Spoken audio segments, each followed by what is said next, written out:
Welcome to another edition of the Basketball Teacher Podcast. Our mission is to bring you discussions on a wide array of topics in the coaching world to grow players on and off the court. You can connect with us on YouTube, Facebook, and Twitter, and also reach us directly through email at basketballteacherpodcast@gmail.com. Now, here's your host, Coach Mike Hernandez. Welcome back, everyone. Thank you for joining us here for another episode. As always, whatever platform you listen to us on, wherever in the world you are listening to us, thank you so much. I really appreciate all of the support. Today's episode is going to focus on basketball, specifically at the D3 level, both from a coaching and a player standpoint. As we all know, especially those who are high school coaches listening, when our players think about playing in college, they're usually thinking of these huge D1 schools, and oftentimes, at least in my experience, neglect the great opportunities that other schools may present for them. So today we're going to do a little myth busting and talk about what D3 basketball is all about, which hopefully will help educate you as a coach, and maybe you can help educate your players as well and give them some information, or better yet, have them listen to this episode and maybe they can learn a little bit more about what D3 is all about as well. So here to talk about D3 basketball is the coach of the Northland College men's basketball team. My guest today is Coach Scott Sorenson. Coach, thanks so much for joining us. How are you? I'm doing good. I appreciate you giving me the opportunity to be on your program. Yes, absolutely. Thank you for spending some time to talk some D3 hoops. So, Coach, let's go ahead and get started with your journey. I know that your resume is long. I know there's been many stops along the way, and that's one of the questions I am going to ask you. But where is the kind of game and where's coaching kind of taking you to get you to where you are now in Northland? Sure. So, I started coaching when I was in college.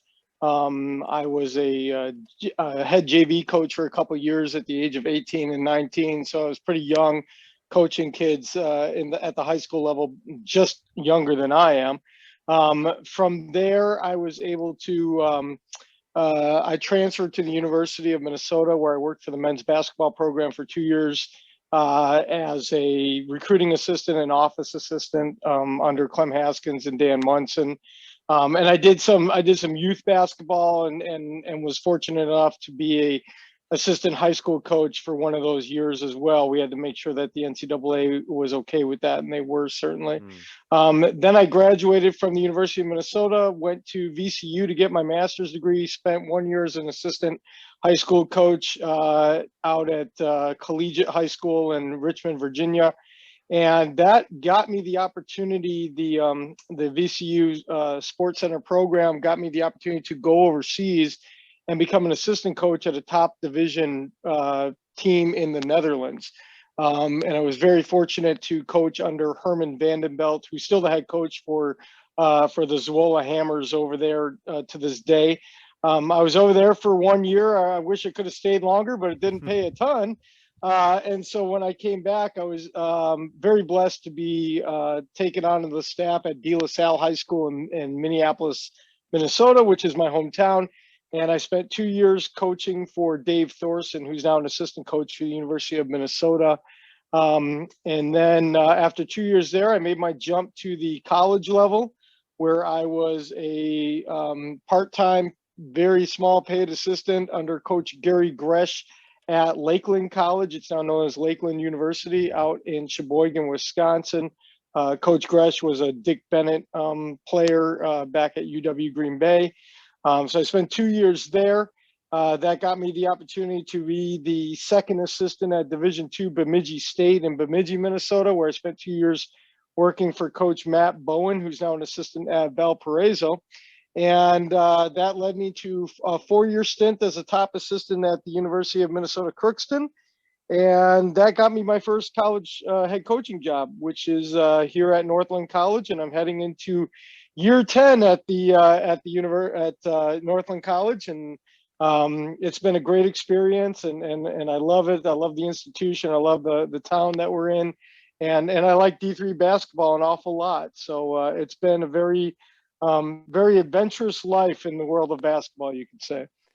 Yeah, so well-traveled to say the least, with a lot of stops, a lot of the way, a lot of people you've met, and a lot of unique experiences seeing the game from all these different levels, which leads me to a follow-up question with that. You've coached high school all the way up through the D3 level with all the stops overseas, a lot of things that have gone on with your coaching journey. So before we get into the topic specifically about D3 basketball, I wanted to ask you about what is kind of stayed consistent in your coaching practices, and also in what way have things kind of changed for you in your coaching practices along the way? Yeah, I think the only consistent thing about life is that it's always changing, right? So so for me, the most consistent thing has been that the ability to adapt and change along with the game. And I always like to use Coach Krzyzewski out at Duke as a prime example. Like, here's a guy who never played zone, and then all of a sudden he found himself, like when they won the title a few years back with Tyus Jones at the point, they played a lot of zone. I mean, he only had like 8 healthy players or whatever it was. And that's something he never would have thought of doing back in the mid 80s, but he realizes that the game changes and players change and you have to adapt.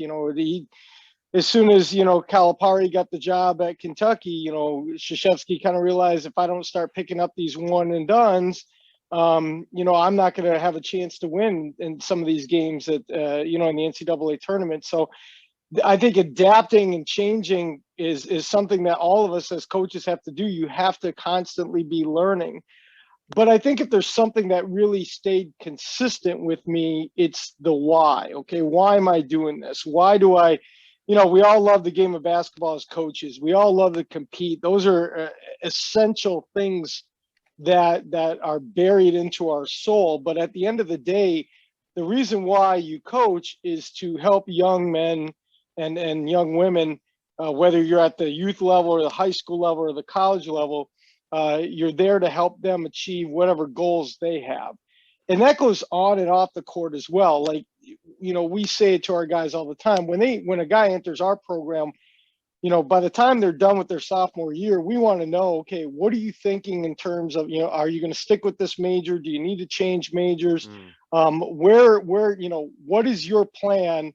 Because the end of college is going to come really, really quick. And so we want guys making sure they have their resume put together by the time they're, middle of their junior year, and starting to look for internships even as early as their freshman year. So, the why we do this, that I don't think for me has ever changed. I love being around the guys. I wouldn't know anything about modern day rap music, even if it's not good, in my opinion, without being around these guys all the time, or even modern day, I hate to say it, country, because I'm not a country guy, but so some of our guys like country music, and they kind of force you to listen to a little bit of that, and that's okay, because I make them listen to 80s and 90s music too. So I think the why is the biggest, most consistent thing. That has never changed. Every single day that I'm with these guys, it is a blessing.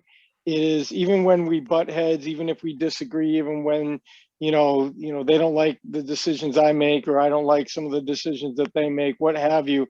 There is nothing that I wouldn't do for these guys on or off the court for the rest of their lives. And I think that is by far and away the most consistent thing in my coaching career.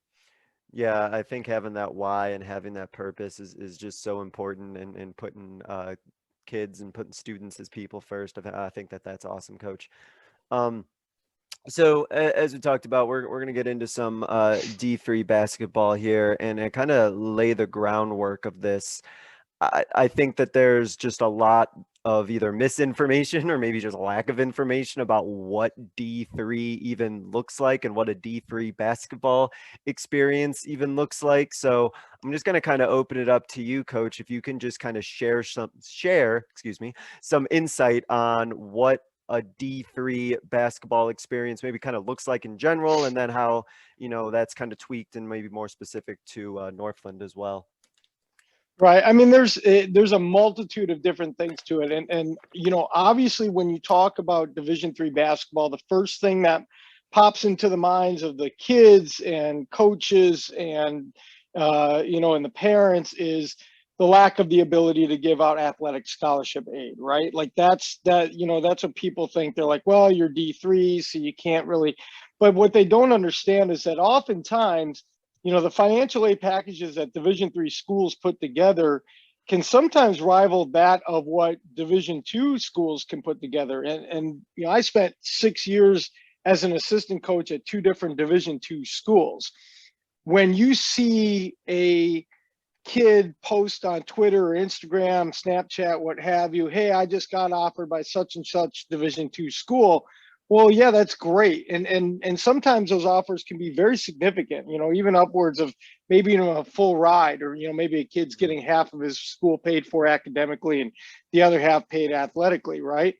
Yeah. But it can be anything upwards of, up to the point of a full ride. So think of it this way, at Division I, they get 13 scholarships no matter what, right? It's all or nothing. If you're at a D1, you're either getting everything paid for by athletics or you're getting nothing paid for by athletics, right?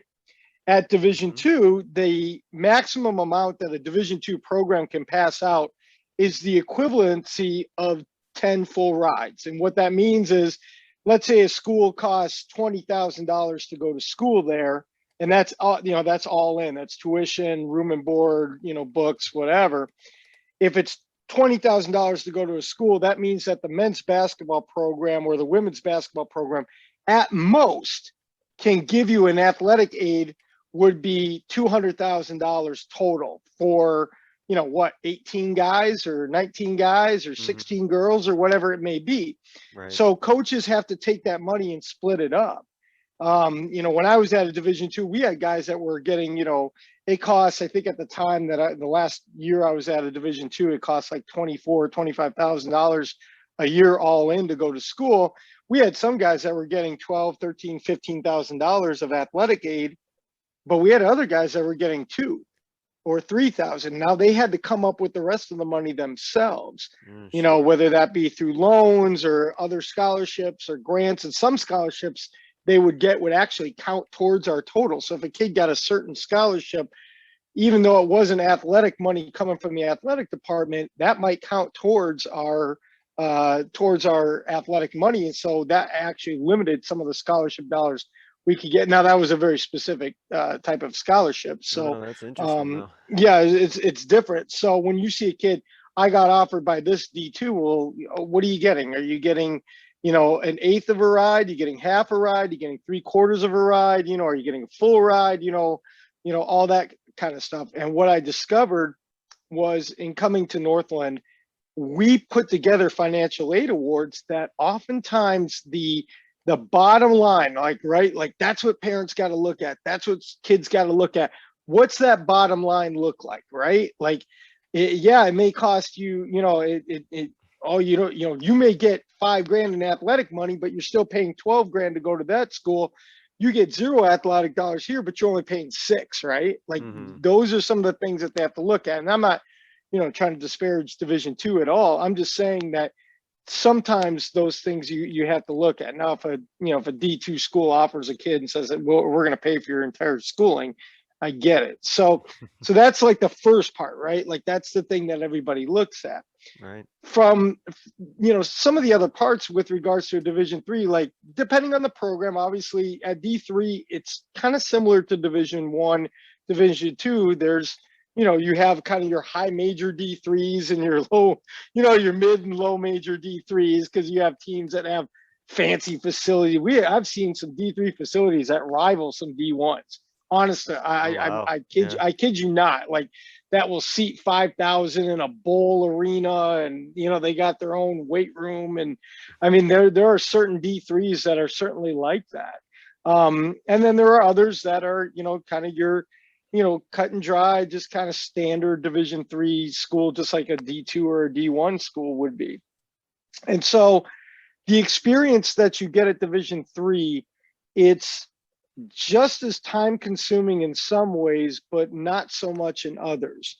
Like we can't work with our guys till October 15th. Now we have a strength and conditioning coach who works with our guys, in the weight room and getting in condition in the preseason and in the postseason, that kind of thing. But it's far less like a job than it is sometimes at the higher levels. that's just something that guys have to try to decide. Like, we encourage all of our student athletes on every team, not just here, with men's basketball, to be a part of other, clubs, other organizations on campus. We've had guys in our student government. We've had guys in, Faith in Action. We've had guys in Student Athlete Advisory Committee. We've had guys in, Fellowship of Christian Athletes. Like, we've had guys participate in multitudes of different activities and organizations outside of basketball. Obviously, during the season, we occupy a lot of their time, but they have some more freedom that you may not find. And I say may because, again, every institution at Division I, Division II is a little bit different, but you may not find that opportunity. Your time might be way more occupied at Division I and Division II. So that's kind of the Division III experience.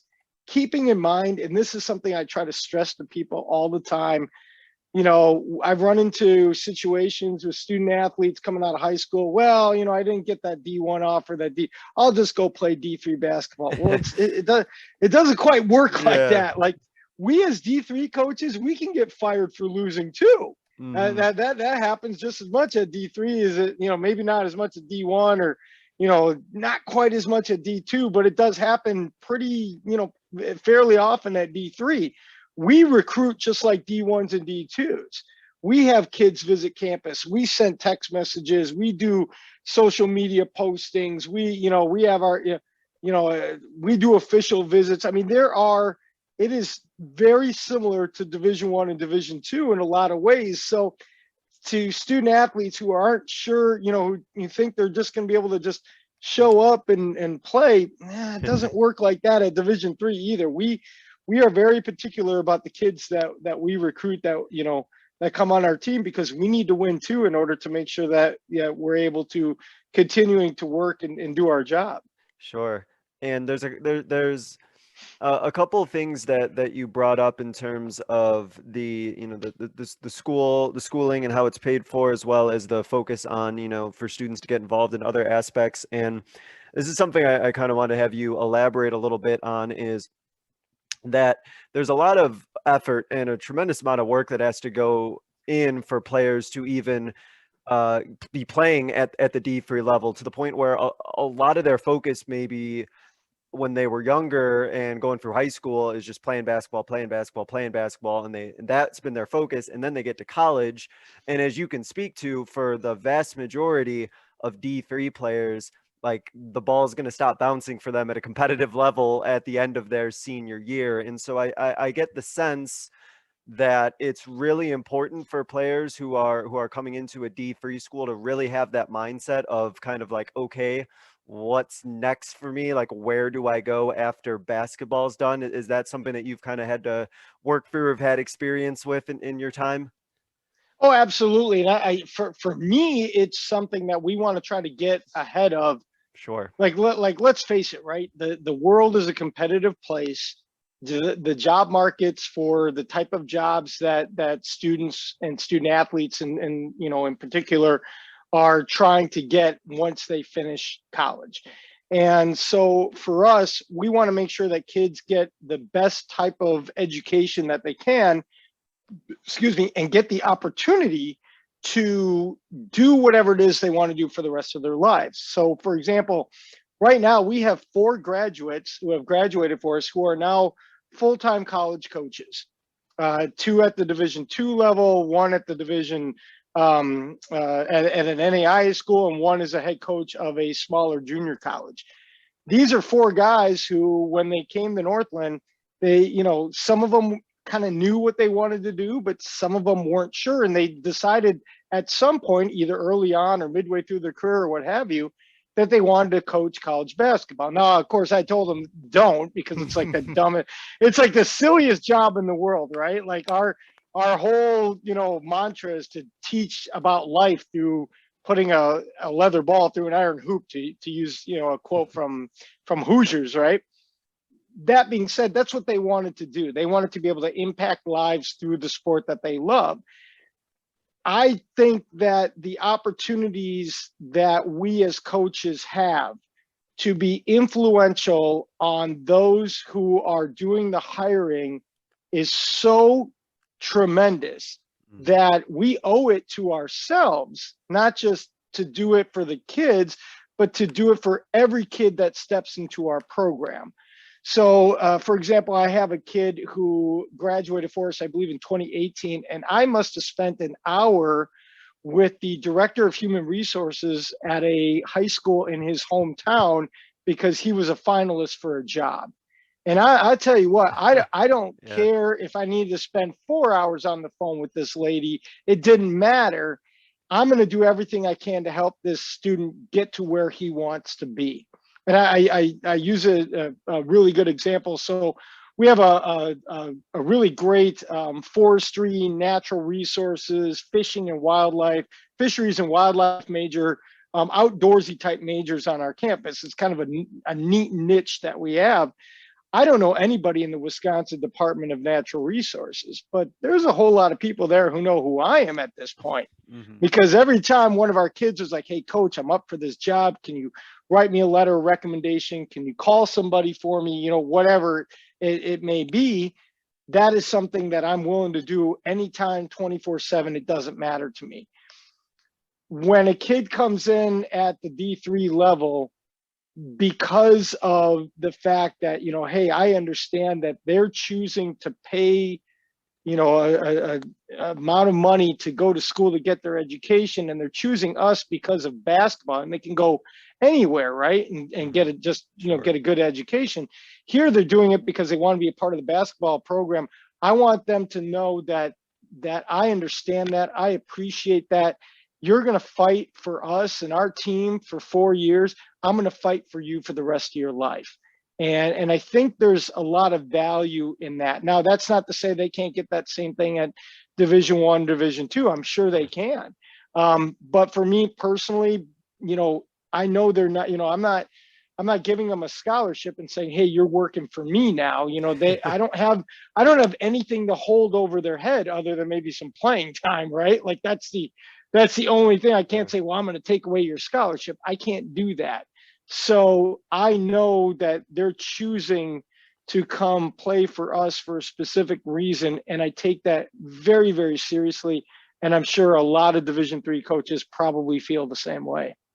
Yeah, that's well put, and I think that that's a really good mindset to have. I mean, a lot of D1 players, I mean, they're going to be done after playing college anyway, and have to figure out what they need to do. But I think it's awesome that, you know, there's a lot of coaches, especially some of the few that I know who are D3, NAIA, some levels like that, who really invest in the person and who they're going to be when they're done playing. And I think that's great. A testament to the non-basketball work that a lot of coaches do, for sure. Coach, you talked a little bit. We touched on how some players might have a misconception on the level of play needed, and you know, jokingly talk about, I think they're gonna like walk in and just, you know, do whatever they want for a lack of a better term. But for a player to go from high school to play collegiately at every level, that there's a huge jump that's involved. And so with all the experience you've had at the D3 level, when you have players coming in, let's just say straight from high school, what is the biggest jump that they're going to need to make in order to acclimate to playing at the collegiate level and the D3 level specifically? Sure.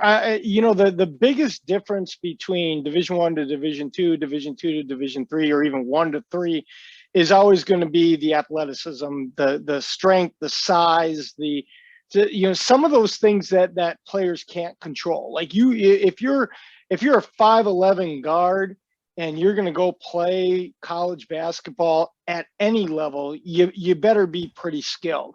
The difference between the 5'11" guard who can play at, you know, Murray State versus the 5'11" guard who can play, you know, here at Northland is the 5'11" guard who plays at Murray State probably has a 37-inch vertical and, you know, can go baseline to baseline in 2.7 seconds or whatever the case may be, which, okay, that's probably an extreme, and 2.7 is really fast. But that is the skill difference isn't as dramatic from one level to the next. And that's why you'd see Division II teams beating Division I teams, and you see Division III teams sometimes beating Division II teams, and on a rare occasion, a D3. I know there were a couple this year, obviously with COVID, can make a difference, but there were a couple of Division III teams that beat Division I teams. The major difference is the physicality. It's the physical attributes that D1 teams have versus D3 teams. That's the major difference. And so, it's kind of two ways. Like if you're coming from a high school and you're, whether you're going D1, D2, D3, but, to be specific to D3, you're coming in from a high school, you've got to adapt to that, because every player you go against every day in practice is probably is not either not the best player on their high school team, per se, or he was the best player, or he was certainly one of the top 2 players on this high school team. Whereas when you're going in practice every day at your high school practice, well, you might be your team's best player. So who are you going against? If you're going against a backup point guard, that might be your team's 7th best player. Or do you know what I'm saying? Like if you're playing, your starting 5 in practice versus your backup 5, it's different. But when you get to college, everybody was their high school team's best player, or probably in their top 2 or 3, to that extent. So, sure. So that's kind of one of the things that they have to adjust to as a high school player, is just that physicality, and some of the things that they were able to get away with at the high school level, they may not be able to get away with it now, because when you're in high school, you might have had a 31-inch vertical and you're jumping better than everybody else. Now you get to college and everybody's got a 36-inch vertical, and now you're on the low end of the ladder in terms of being able to be one of the more athletic guys on your team. When it comes to players transferring in, say, from like a junior college, oftentimes the talent they're going against at the junior college might be even better than the talent that they see on a daily basis at the D3 level, but the game is different. And it's sometimes they're I've seen just some tremendous talent from the JUCOs that come in and they're like, okay, so you want me to do this as opposed to what I was doing at this junior college. So there's a difference in how the game is played, because at the JUCO level, it's so much more athletic. Like all you got to do is go down to, go out to California or Texas or whatever, Florida, and watch those JUCO guys. They do things that are just incredible. And because they're able to do that, they're able to do things that that you're not able to maybe at the D3 level, or your teammates aren't able to do. And so the game is played a little bit differently. Maybe it's not as much above the rim. So there's that adjustment when you're coming from a junior college as well. So, but again, the biggest difference between, the levels is honestly the athleticism, the strength, the physicality of the game, those types of things. And, can I do in college what I did in high school? Well, if it was easy for you to do in high school, probably not gonna be able to get away with it at the college level. So right. Just to add on to that, just to kind of extrapolate this a little further, especially if there's players who are having collegiate expectations or hopes of really any level. Somebody who's I'm sure seen a lot of recruiting films, seen recruits, seen people playing. Are there things that you could recommend for high school players if they're going to some sort of showcase, or if they're putting together their film or their huddle highlights that they have? Are there certain things that players should be aware of that, hey, like this is really going to help you get looks, and this is the kind of stuff you want to make sure you're doing or putting on your highlight reel, versus like other things that like either you're doing incorrectly or are not impressing people, or just aren't necessarily that important for college coaches? I know you can really only speak on your behalf necessarily, but in general, what can these players do to kind of help themselves? Yeah, that's a really good question, kind of a loaded question, because I think coaches, we all look for different types of things, even if we're all kind of after the same, type of players in a lot of all ways. Different lenses. I mean, it's really, it's first of all, each coach, this is something that I try to explain to parents and kids. And I hope I say this in the correct way. oftentimes, let me take my home state of Minnesota, for example. Now, Northland's in Wisconsin, so I see a lot of Wisconsin and Minnesota players. But I'll use Minnesota for a prime example, and for no other reason than Minnesota has, like 6 or 7 or 8 Division II institutions, right? And so there's a ton of talent in the state of Minnesota. There's a ton of talent in the state of Wisconsin.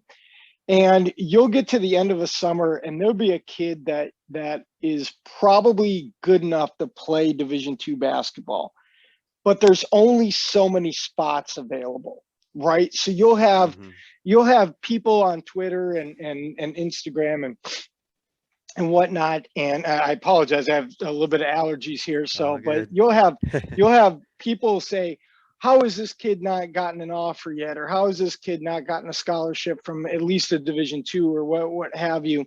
Well, each Division II team probably has somewhere between, 15, 16, maybe upwards of 18 guys on the roster. Some maybe as little as 13 or 14.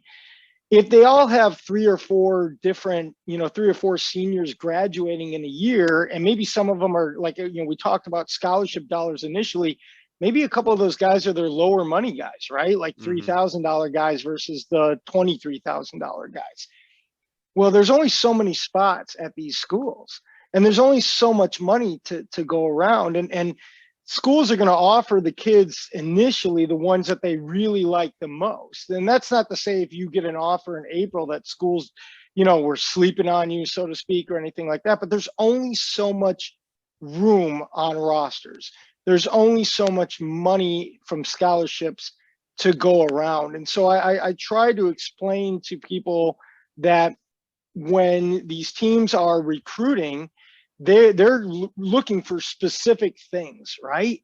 So if you're on film and you put on film, you going 1-on-5 and trying to score, like if I'm watching a kid's highlight tape and it's 8 minutes long, and he's got 10 clips in there of him going like 1-on-5 without, on a possession, without making a pass, without making a cut, without setting a screen. And each one of those clips is from a different game. What am I thinking that kid's probably doing? Well, I'm thinking, that kid probably goes 1-on-5 more often than he should, because he's only showing me the ones where he scored. And yeah, here's an interesting one. I do this all the time. I'll look at the scoreboard if it can be seen on a kid's highlight tape. And I'll be looking going, all right, well, it's a 30-point blowout. So who is this kid playing against? You know what I mean? Either it's a 30-point blowout and he's losing, and that makes me think that he's probably done this move too many times to help his team win, or it's a 30-point blowout, his team is winning, and who is he playing against? It's probably not a very good team. What I would like to see from kids is their ability to play the game within a team setting. And now that may mean, we as coaches, we don't have a ton of time to sit down and watch full-length games all the time. I mean, I'll certainly do it, but, that's hard for me to do. If a kid can say, here's a full-length game, but I took out all the pieces where I wasn't on the floor, that certainly makes things better. Okay, if you played 22 minutes that game, I'm going to watch 22 minutes. I want to see things like, hey, I knew how to come off this screen, or I'm a point guard. I don't always have to make these fancy passes. Don't get me wrong. I like, nice passes, but I may be the one who comes down and I just initiated the offense, coach. I initiated the offense. I made a back cut. I came out the other side. I sat in the corner. This is how my team plays. Not every point guard needs to come off a ball screen every play and make some fancy jump shot. And like, if you're showing me 20 clips and they're from 15 different games, well, like the one now is where kids will go out there and they'll show highlights of them pulling up like Steph Curry, right? So they're shooting from 28. They're shooting from 28 feet. Well, they show 3 clips of them hitting from 28 feet. Well, that's great. I'm going to call your coach and say, did he shoot 40% from 3 this year? And the coach will be like, well, he shot 18% from 3 this year. I'm like, well, I just watched the 3 baskets that he hit. Like, do you know what I'm saying? Yeah, like kids got, for sure. kids got to understand that you can affect the game so in so many more ways than simply scoring the basketball or making the fancy pass. And don't get me wrong, I'm just like every other coach. I watch highlight tapes too. But if I'm watching a highlight tape and I see, again, 15 clips from 12 different games, well, that's great. That tells me that you could do it once in that game. I need to know, are you going to shoot 50%? Are you going to shoot 45%? Are you going to shoot 38% from three? Are you going to, show me a box out. Even if you don't get the rebound, show me a box out. Hey, coach, check this play out. I was boxing this guy out and he had no shot at it. You know what I mean? Like, show me you know how to set a screen. Show me you know what to do after you set a screen. And those are things that I specifically look for. And I'm just like every other coach, right? Like I want to see a guy jump out of the gym and do a windmill dunk and you know what I mean? Like that kind of thing. And so those are great. Like put those on your highlight tape, right? I get that. Okay.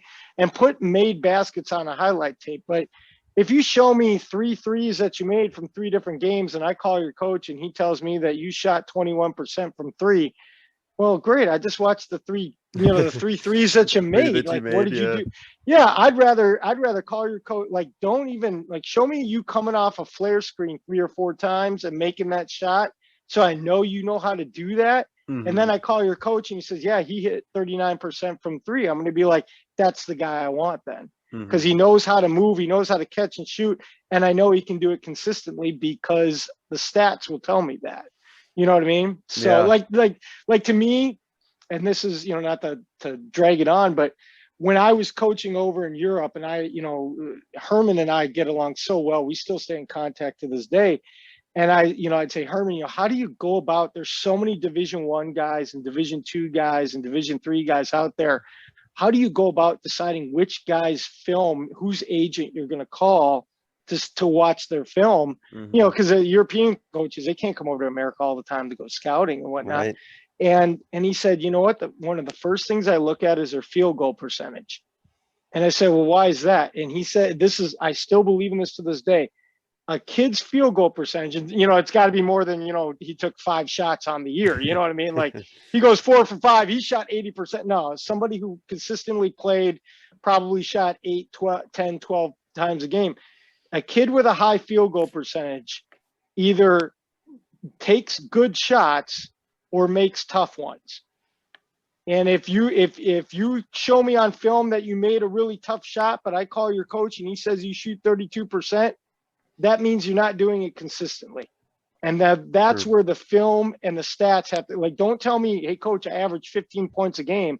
Well, if you're averaging 15 points a game, shooting 27 times a game, I don't have any room for a guy who's going to take 27 shots and shoot 31%. That's just not going to work at this level. So again, long-winded answer to a pretty short question, but I hope that can help some of the student athletes out there that listen. Well, I think the biggest takeaway I get from that is that your highlight reel just sort of starts the conversation like that's kind of where things start.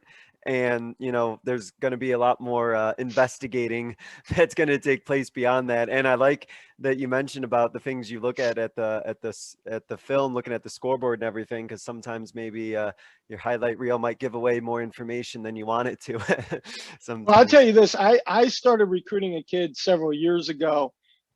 We didn't end up getting him. He actually went to a D2 school. I started recruiting a kid because I'm watching his highlight tape, and he grabbed a rebound, threw an outlet pass, point guard goes in to score in transition, and as he scores, he's fouled.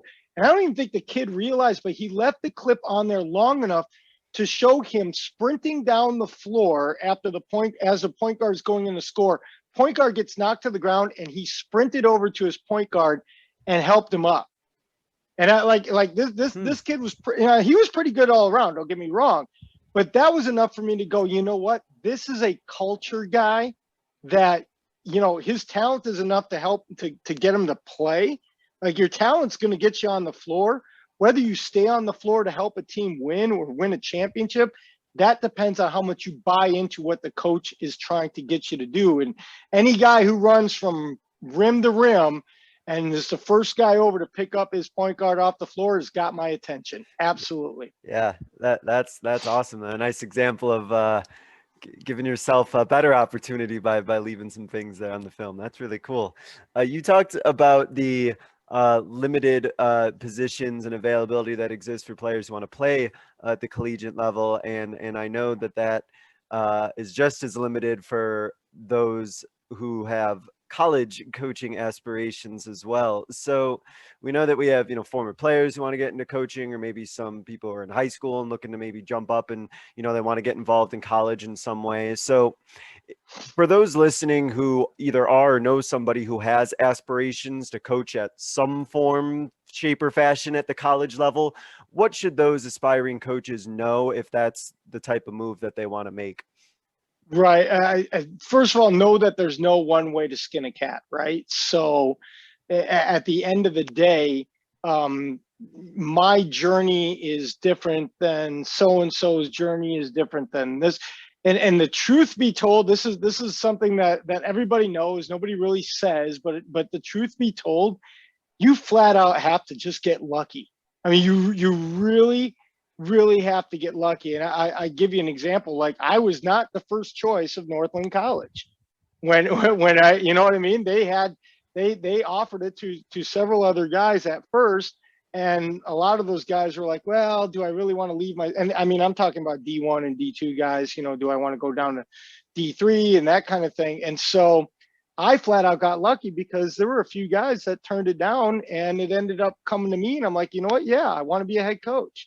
And there are only maybe 1,500, 1,600 head college coaching jobs in the country. Yeah, not at the college level. I mean, in the NBA, obviously it's even smaller, right? 30. And so if you want to be a head coach, you almost just have to get lucky. And my journey is not necessarily the same journey as anybody else, but I'll tell you this: who you know is not as important as who knows you.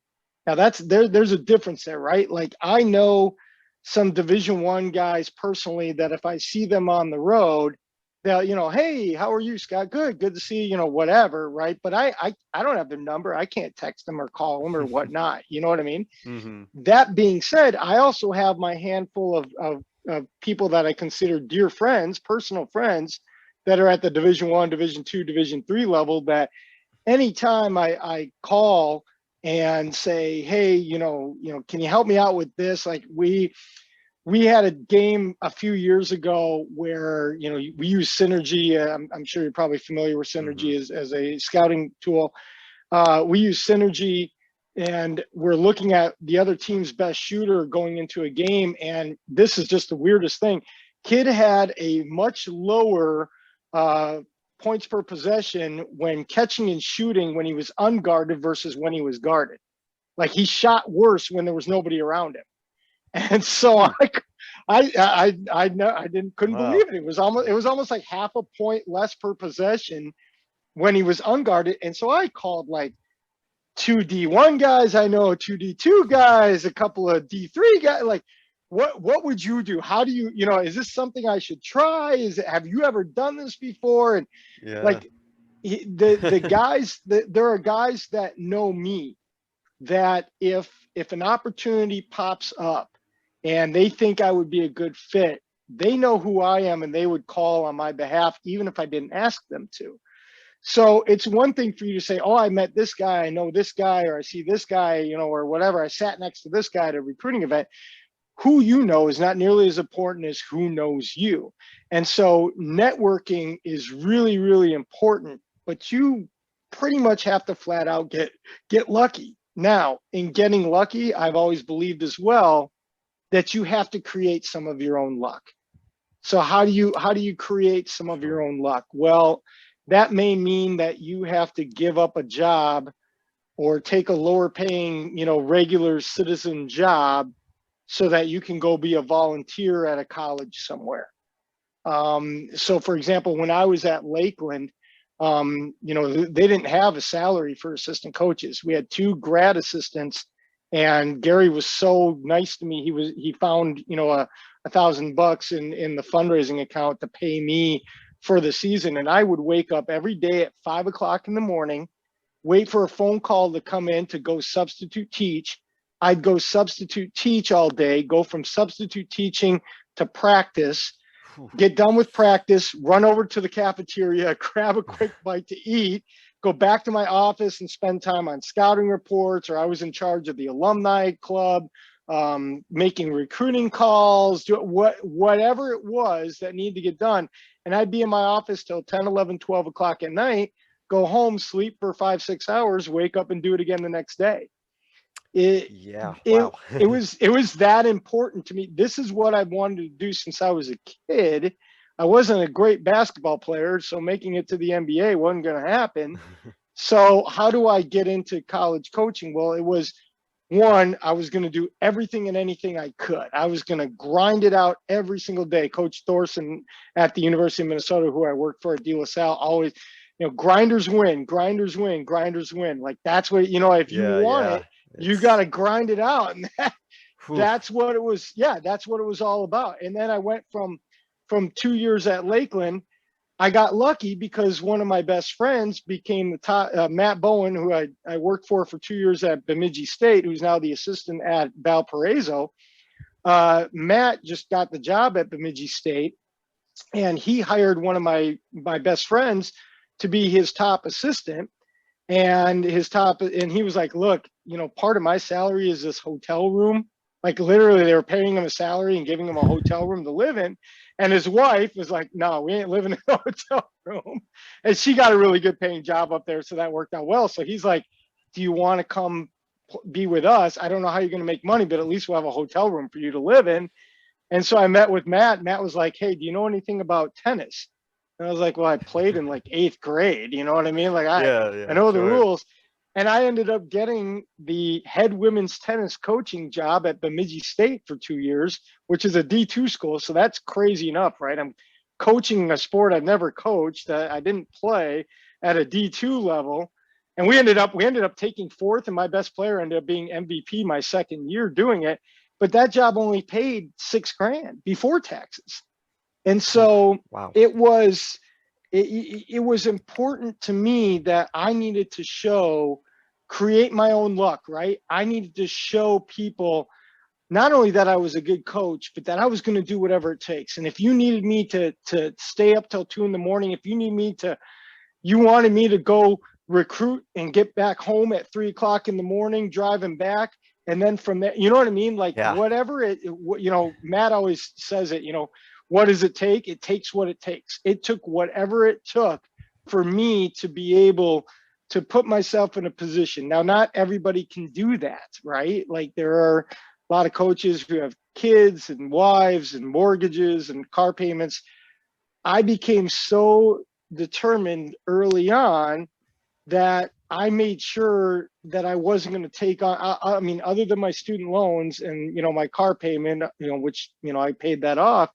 Other than my student loans, like I wasn't going to have anything holding me back from being able to make the moves I needed to make. Again, not everybody can do that. And that doesn't make me any better or any worse than anybody else. It's just the journey that I had. So maybe for the younger coaches that are listening, if you got nothing tying you down, if you got nothing holding you back, if you really want it, it can be done, but be prepared to struggle because that struggle is going to make you the coach that you want to be.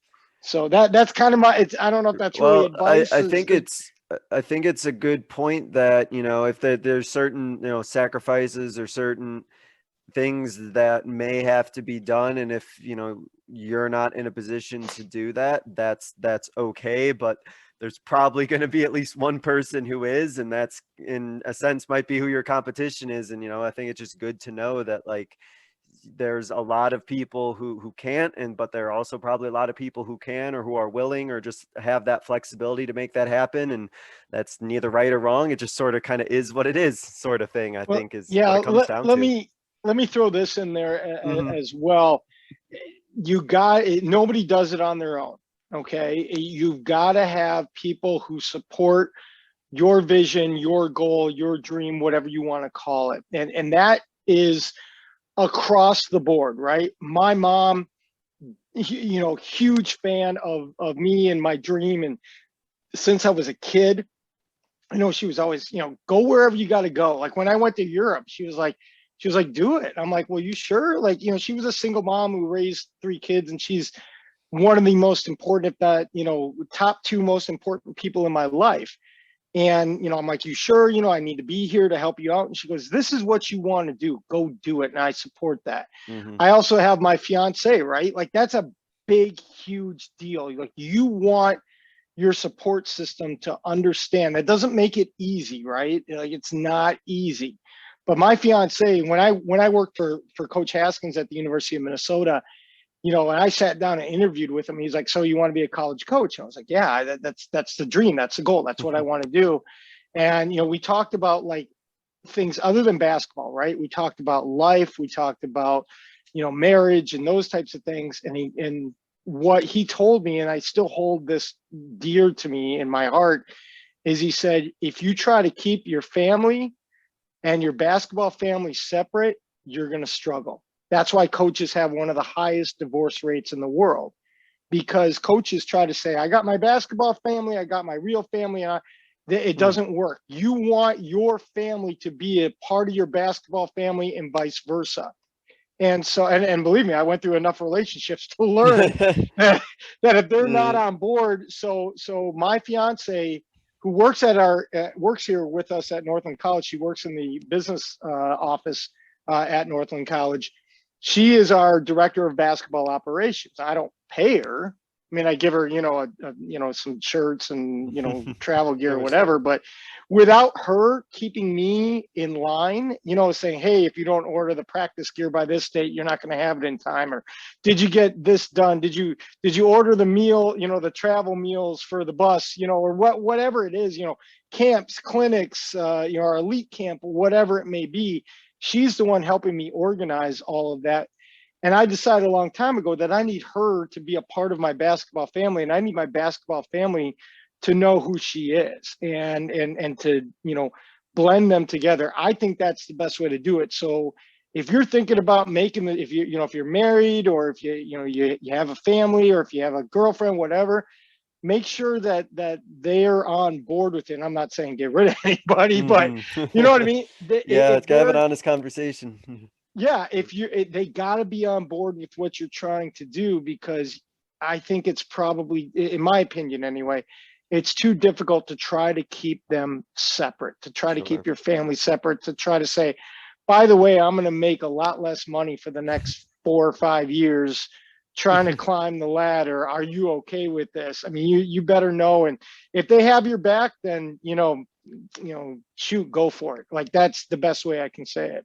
Yeah, I think that it's good to have that support system in place and make sure that those conversations, that they're honest ones and everyone's on board and everyone sort of kind of knows what to expect, I guess, as best as one possibly can, which kind of leads to the expectations and I suppose for maybe a more specific term of it would be like kind of like the expectations or pressure or the standards that not only are being internally that you have for yourself, but also maybe standards or expectations that are placed on you from external forces, and I think maybe some aspiring college coaches aren't aware of that. So can you talk a little bit about, and I know this is kind of specific to you, but in general, what are the expectations that you kind of have internally, and then also what are some expectations that either have been outright told to you externally or that exist externally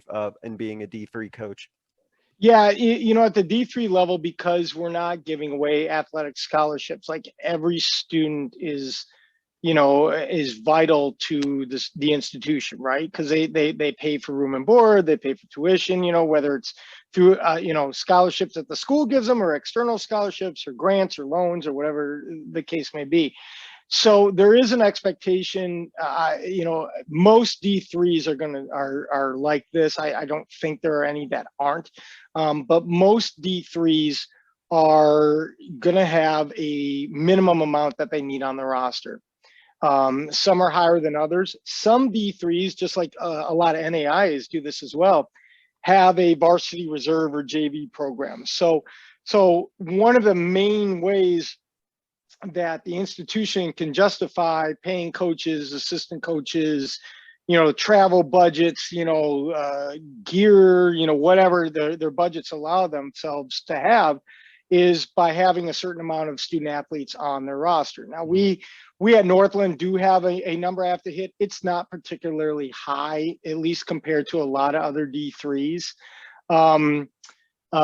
So, for me, I kind of look at it, and I'm very fortunate. I don't have I don't have a president in my office saying you got to have 25 guys on your roster and you got to have a JV roster of 15 as well, because there are some D3s and NAIAs out there that, maybe even some D2s, frankly, that are out there that have those types of expectations from a roster standpoint. So that's one thing. We are expected to win. There's certainly no doubt about that. But I like to tell recruits this all the time. I'm like, look, I'm gonna get fired a lot quicker for guys who don't go to class and get caught with illicit drugs or get in bar fights or rob banks or whatever, far quicker than I'll get fired for losing. I could still get fired for losing, certainly. But the first and foremost, our goal, our expectation is to bring in student athletes who are going to represent our team, our program, our athletic department, and our institution in the best way possible. They understand that they're going, they got to go to class. They got to get decent grades. And they don't have to be brain surgeons. Certainly we're not, we don't expect, although to be honest with you, a little personal note here, our team had its highest GPA ever, or at least in the 9 years I've been at Northland. This past semester, we were just shy of a 3.3, which for a COVID year when we were in quarantine 4 times and had to go online a couple of times, that's actually really impressive for us. Sure, so I was really, really proud of our guys for getting, for doing everything that they had gotten done. So those are some of the expectations, certainly. And then, again, you still have to win. I think we as coaches, and I can't imagine there's any coach listening to the podcast that doesn't agree with me on this. We probably put way more pressure on ourselves. We probably say to ourselves, that we go into every game feeling like we should win. And my program, we do things a little bit differently from a scheduling standpoint. You're not going to find another Division III school that schedules the way that we do. And what I mean by that is, not including this year, obviously was year 9, we only played 8 games because of COVID. In my first 8 years at Northland, we played 9 Division I games and 14 Division II games. And some of those are the Division II games, more specifically, are oftentimes real games. They're not exhibitions. They're countable contests. And so we do things a little bit differently, and we go into those games fully aware of what could happen, because again, they're Division I teams and they're paying us to go play them. But we also want to go into those games giving the kids the feeling like, hey, if you play well enough, we'll be in this game. We'll have a chance to win. And I think we put that expectation on ourselves every single day. And, as far as my career is concerned, as far as the expectations, like, when I was 20 years old, like most young coaches, I want to be a head Division I coach, and I want to coach at Kentucky, or I'm going to take over for Coach K at Duke, or whatever the case may be. And you always kind of think like that, but here's what I've learned. I've learned in the last 9-10 years, I'm a head college coach. And again, there's only, 1,500, 1,600 of those jobs in America. And I can tell you right now that if I woke up tomorrow and just decided, I don't want to do this anymore, which I can't ever imagine that happening. If I went to my boss's office and said, I'm done, there'd be 250 guys applying for this job alone. And maybe in the first hour there would be. Exactly. The minute that it gets posted, boom, there's 200 applications in there, and it's an extremely competitive business. It's one that it's the weirdest business in America, because I got guys in our conference who I want to beat so bad. And then I want to take them out for dinner after I do, because they're dear friends. Like we all want to beat each other, but we all, it's such a unique fraternity. It's such a unique connection that you make with other coaches. It's bizarre, and I love it. And I don't know if that answers the question about expectations, but it answers kind of my feeling on the coaching world. Well, I do like that you mentioned the part about how I think we as coaches are the ones who put the most pressure on ourselves. I think that's always going to be true. But yeah, I think that it's just a really good just insight to just keep in mind, because it is just a unique experience of the expectations that are kind of placed on you versus the other responsibilities that you have at that level. So no, I thought that was really well done. Before we actually do hit our concluding segment, I wanted to just open it up to you if there was anything related to D3 specifically that you wanted to make sure that you touched on, or you wanted to re-emphasize. I know there's so much experience that you have with it. It's almost hard to encapsulate all of it in an hour. So I guess I wanted to ask you directly before we hit our concluding segment if there was any other things that you wanted to touch on or re-emphasize, or anything that we missed there. Yeah, college basketball is one of the hardest things that student athletes will ever go through, right? I tell that to every one of our recruits, the day they come visit campus, is that what you're about to do is one of the most difficult things you'll ever do in your life. And at the end of the day, it's not for everyone, right? So there are a lot of kids out there who will say things like, I just want a chance, I want a chance, I want a chance. But at the end of the day, if you really want a chance, you might have, if you're not getting Division I offers, you're not getting Division II offers, if it really means that much to you, basketball means that much of you. If having you're probably going to go to college anyway, right? Like if you're already going to go to college anyway and you're not getting those looks, but you really want to play, make it happen. D3 is a great place to do that. And to think that D3 is not college basketball because it's not, we're not on TV all the time, or, something along those lines, is a sentiment that's only going to find you getting to a point where you're never going to play college basketball. Yeah. That means that opportunities exist. And for those who want to take advantage of it, they'll find a way, right? What does it take? It takes what it takes. D3 basketball is really, really good basketball, and don't let anybody sell you short just because Brad Stevens, who's now the GM of, played D3 ball, coached D3 ball. Terry Porter, Hall of Famer. I think he's a Hall of Famer. Portland Trailblazers played D3 ball, right? Like it happens. And here's the thing. So there are 347 Division I teams, if I'm not mistaken, give or take a few. I might be a little off on that, okay? If each one of those teams has between 3 and 5 kids coming out every year is eligible for the draft, and the draft is 60 kids, 60 guys deep, how many of those guys are actually going to go on to play professional basketball, right? Yeah. Like that's it, right? So a majority of even Division I student athletes, a strong majority of Division II student athletes, and a really strong amount of Division III student athletes, this will be their last competitive basketball experience. And I'm not talking men's league at the YMCA, right? I'm not talking playing ball down at the, down at the park, right? I'm talking about your last actual, got to show up to practice, got to show up to workouts, weights, film, scouting reports, whatever.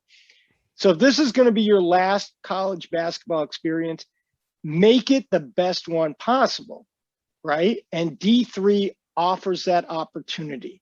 Like if you really want to play college basketball and you're done with high school ball and the D2s didn't come knocking, the D1s didn't come knocking, get your tape together, send it out to a D3 coach, send it out to me. I don't even have to recruit you, but I'll evaluate it. I'll let you know, hey, yeah, I watched your 10 minutes. This is what you're good at. This is the type of program you'd fit in. What do what majors are you looking for? Where do you want to live? What kind of area of the country? we had a top recruit several years ago who I thought drove up from St. Louis 3 times. I thought we were going to get him. He was really good, like super, like he would have been player of the year as a freshman in our league. He ended up going to a D3 down south just because he didn't want to go up north. Nothing I can do about that, right? Yeah, Like that's yeah. out of my, he ended up transferring to a D2 his sophomore year and became one of the best players at his school. So, which I understand. So, at the end of the day though, there are opportunities to play, and D3 offers you a chance to be a college basketball player and have a tremendous experience that may not feel as much like a job as it can at times at other levels. Not saying it happens all the time, but it certainly can happen. So, yeah.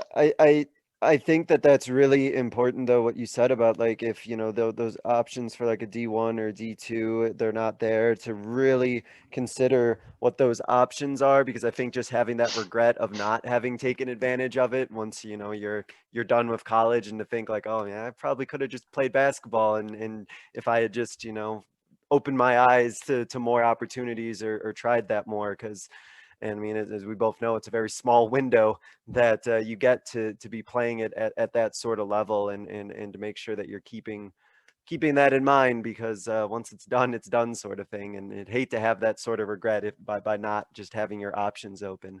So Yeah, absolutely. Absolutely. So, Coach, to wrap up, there's a couple questions that I ask every guest. So I'm going to go ahead and start with this first one. Thinking back on your coaching career, what is a coaching moment of yours that you think others listening would be able to learn from? Yeah. So this is, I probably have a couple 100,000 of those, right? So, Books incoming. but I think we as coaches, what we need to make sure we do, we spend so much time worrying about our kids, worrying about, our teams and success. And we have to make sure we take care of ourselves. And that means physically, that means mentally as well, right? Like just making sure that, I can still think of losses that I had when I was 19 years old as an AAU coach that bother me, right? Like, how do you let go of things, right? And move on? Like, you have to make sure that you're always moving forward. So my first year as head coach at Northland College, we weren't very good. I had taken over a team that only had like 7 returners, and they hadn't had a lot of success for, almost 20 years. And I knew it was going to be a building process, but I had the returning guys I had were wonderful guys, and I believe I stay in contact with all of them. I don't think there's any of them that I don't have some kind of contact with. But anyway, so we're at a rival school for a game, and I remember we were in the game, and I don't know how we stayed in the game because they were pretty good. Mm-hmm. But we got to there was like 26 seconds left on the clock, and we're down 2, and they turn the ball over. And so we're inbounding the ball, and I'm thinking, all right, I got 2 timeouts. If they press us, I'm going to call timeout so we can set up a press break or whatever. My best player had already fouled out. And as we're inbounding the ball, they're not pressing. And my senior captain comes over, and as we're bringing the ball down the court, and he walks right by me on the sideline, he goes, "Coach, you don't need to call timeout. We got this. We'll just run our motion. We'll get a good shot." And now this is a 4-year captain, a guy who had been here, for 3 years as a captain, one of the hardest working kids I'd ever been around. He's actually working on his doctorate now, believe it or not. And so he comes, now you got a senior who's been playing this game for 4 years, and he comes over and says, "Don't call timeout. We got this." And I'm like, "All right, I'm going to let you, we'll go with whatever you say." Right. So we're running our motion, and we get the ball, post feed, skip to the other side. We don't take a shot, and we swing it back around. We get another post look, and we skip to the other side for a 3, and we don't take the shot. And now there's like 8 seconds on the clock. And in the back of my mind, I'm thinking, call timeout. Why don't you call? And this is back before they changed the rule where coaches could call, now we can't call live timeouts, but at the time we could. And finally, with like 2 seconds remaining, it ends up in our shooting guard's hands, and they trapped. He came off a ball screen, and they trapped out of it, and he goes backwards like 3 or 4 feet, and he chucks up like a 28-footer, and it hits front iron and falls dead to the ground, and buzzer goes off, and end of game, and we lose by 2. and the guys go in the, hang their heads a little bit and go in the locker room. And I'm like, now I'm just distraught. I'm like, oh my God, I froze. Like I kept saying, call timeout, dummy, call timeout. Like I'm saying it to myself, and I'm not doing it. And we go in the locker room, and I'm distraught about it. Like, how could I freeze like that? And I apologized to the guys, and there were some tears in the locker room, and certainly understandable. And I get home that night, and I can't stop thinking about it. I'm like, I let these guys down. I screwed it up. I froze, But again, in the my senior captain's telling me, don't call timeout. We'll just run. And we had a couple looks. They were just a little early. And I get home that night, and I call a bunch of buddies of mine. And I'm like, how, have you ever done this before? Have you, froze before? How did you get over it? That kind of thing. And I call a buddy of mine who's a head coach of a D1 out east. And he tells me, he goes, listen, man, he goes, I've done that twice this year already. He goes, just this year alone, where I froze. I thought I should call timeout, but I wanted to let it play out, see what the kids did. And he goes, when I do it, it's 10 times worse than when you do it. I was like, how do you figure? And he goes, because when I do it, it's on television and everybody can see. And I thought, yeah, that's right on the money. I felt so much better after that. I'm like, yeah, the only people who saw me freeze were the 150 or 200 people watching online and the 500 people in the gym, and that was it. And he said, what you got to do is you just got to learn that you're human, that you're going to make, he goes, if your shooter had hit the 3 and you won the game, you'd come across as a genius. And he goes, and the difference between winning and losing is that thin line. And the more you win, the easier it is to see that line and know which side of that line you need to be on. And I thought that was just brilliant. And to this day, I take that advice to heart. So, my advice to coaches is to understand that you're going to make mistakes. You're going to screw up. Your kids are going to screw up. Sometimes you're going to say the wrong thing to a kid, or play the wrong kid at the wrong time, or put out the wrong defense, or run the wrong drill, or whatever it is. When you make a mistake, it's okay. Make sure you own up to it. Make sure you man up to it, or I don't like to use, gender specific terminology like man up, but you get what I'm saying. And just, say to yourself, I messed up, apologize for messing up, learn from it, move on to the next one. Because the more you dwell on it, the more it's going to stick in your mind, and the more fear you're going to have that you're going to make a mistake. And the key is to not be afraid to make mistakes. Yeah, I think that just keep pressing on, keep going forward, not letting yourself get paralyzed over all the things that have happened in the past. It takes time. I know even in some cases I'm not the best at it, but yeah, and that also ties back into something you brought up earlier about, having a network, having people, having especially if it's coaches you can like talk to and know that you're not alone and you're not on an island when it comes to those experiences. I think definitely helps as well. So a little bit of a painful moment, but I appreciate you sharing it nonetheless. Mm-hmm. Thank you for that. And then finally, Coach, to wrap up, I give every guest what I call 60-second soapbox. I don't care if anyone ever goes longer than that. I don't stop you. Where you can get out your final message, closing thought, final ideas, just something that you want to leave the listeners with. So I'm going to go ahead and open up the floor to you, Coach, and you can take it away. Well, I really appreciate you letting me be on with you, and it's a fantastic thing what you're doing to help out coaches and student athletes out there to understand kind of how the whole thing works. And first I want to offer myself up to any student athletes or coaches out there at any level. If I can help, I'd be glad to. You can always send me an email, northlandcollegesports.com is our website. You can find my email on there. You can find my office phone on there. Give me a call. You can always DM me on Twitter. It's at Coach Sorenson. It's the same on Instagram, at Coach Sorenson. That's SORENSON. So any coaches or players out there who are in need of any help, and I'm always in need of help. So be prepared. If you ask me for help, I may just ask for some back. There are so many good coaches out there who understand how the game works, how recruiting works, how college basketball works, whether they're, coaches at the college level or coaches at the high school or youth level or what have you. My advice and my recommendation, and it's certainly something that can help us as college coaches out, is to share your wisdom with your kids. Don't try to hide things from the student athletes. Let them know the information that you have. And I'm not just talking about on the court, but I'm talking about off the court as well. Like if a ninth grader comes up to you as a high school coach and you're the varsity head coach and he says, hey, at some point when I'm done with high school, I want to play college ball.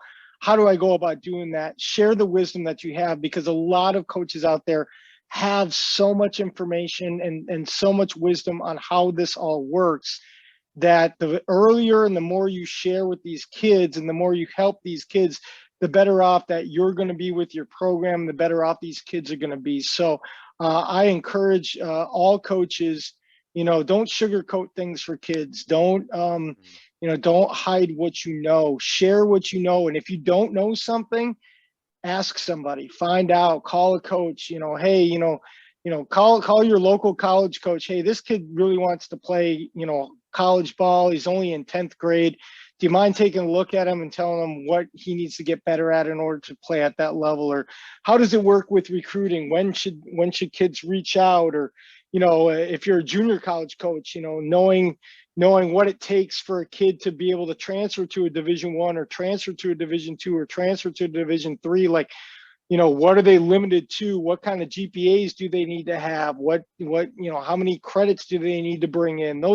Those types of things are information that needs to be shared with the kids, the parents, and a lot of coaches out there have that information, and just share it. Just share it the way that we all try to do it, because I think the kids need that service. They need us coaches to do right by them, and I think that's a way to make sure that the game continues to grow in the right way.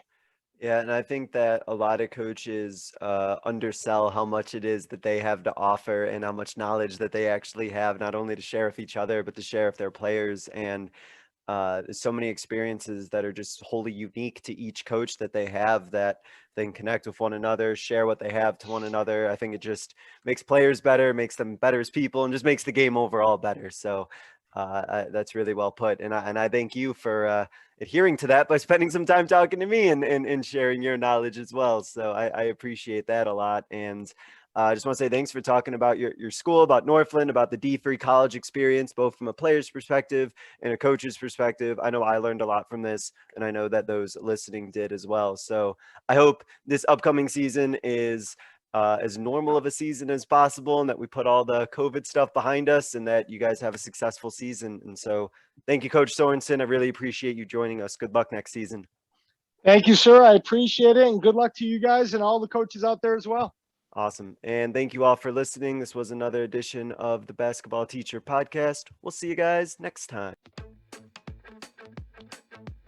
Thank you for listening to another edition of the Basketball Teacher Podcast. Make sure to connect with us on YouTube, Facebook, and Twitter, or reach us directly through email at basketballteacherpodcast@gmail.com. Take care, be safe, and we'll see you next time.